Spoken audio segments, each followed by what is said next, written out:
कौन है कृपाचार्य, क्या वे चिरंजीवी है? मित्रों, आइए चुनते हैं एक छोटी सी कथा। कृपाचार्य कुरु वंश के कुलगुरु थे। उनकी जुड़वा बहन का नाम कृपि था, जिनका विवाह द्रोणाचार्य से हुआ था। कुरुवंश के राजा शांतनु को एक बार वन में 2 जुड़वा बच्चे मिले। इनमें एक बालक व एक कन्या थी। दोनों बच्चे वल्कल वस्त्र में लिपटे हुए थे। इससे ज्ञात होता था कि दोनों किसी ऋषि की संतान हैं। दोनों बच्चों को ईश्वर का उपहार मानकर शांतनु ने उनका पालन पोषण करने का दायित्व अपने ऊपर ले लिया।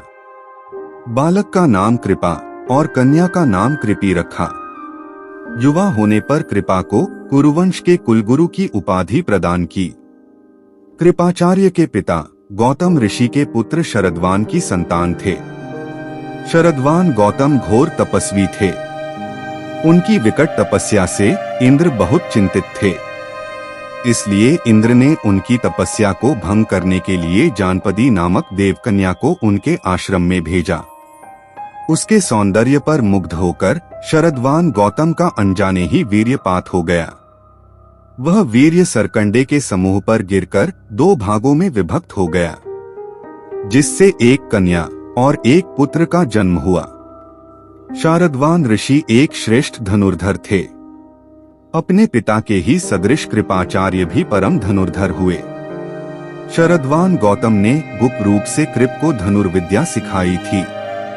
कृप ही बड़े होकर कृपाचार्य बने तथा धृतराष्ट्र और पांडु की संतान को धनुर्विद्या की शिक्षा दी। महाभारत के युद्ध में कृपाचार्य ने कौरवों की तरफ से युद्ध किया। चेकितान से कृपाचार्य का युद्ध हुआ था। महाभारत के युद्ध में कृपाचार्य बच गए थे, क्योंकि उन्हें चिरंजीवी रहने का वरदान था। ऐसा माना जाता है कि कृपाचार्य आज भी जीवित हैं।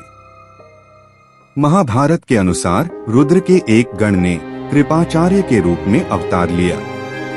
ये कौरव और पांडवों के कुलगुरु कृपाचार्य थे। युद्ध में इन्होंने कौरवों का साथ दिया था। कौरवों की सेना में जो अंतिम 3 लोग बचे थे, कृपाचार्य भी उन्हीं में से एक थे। धर्म ग्रंथों के अनुसार कृपाचार्य आज भी जीवित हैं। इस श्लोक से इस मान्यता को बल मिलता है कि अश्वत्थामा बलिव्यासो हनुमाश्च विभीषण कृप परशुरामश्च सप्तैते चिरजीविन सप्तैतान संस्मरेण नित्यं मार्कंडेयं थाष्टमम् जीवेद वर्षस्तन सोपी सर्वव्याधि विवर्जित।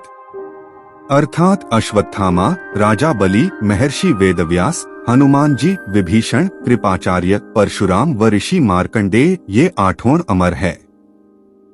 मित्रों, ये छोटी सी कथा पसंद आई होगी। कृपया वीडियो को लाइक और चैनल को सब्सक्राइब करें। धन्यवाद।